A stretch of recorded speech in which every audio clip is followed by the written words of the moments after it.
الخروج من عالم كرة القدم لازم الخروج من الباب الكبير كما فعله زين الدين زيدان. زيزو زين الدين زيدان.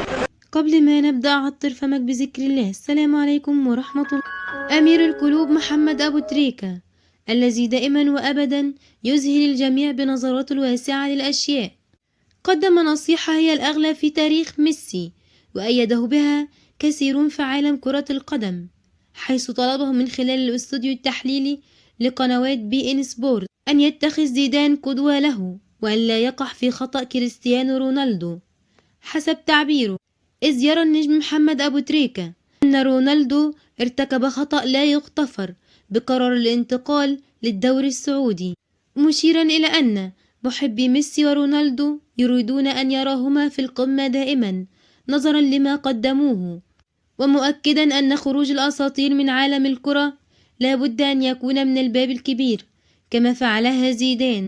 شاركني برأيك أو تعليق، هل تؤيد ما قاله محمد أبو تريكة أم لا؟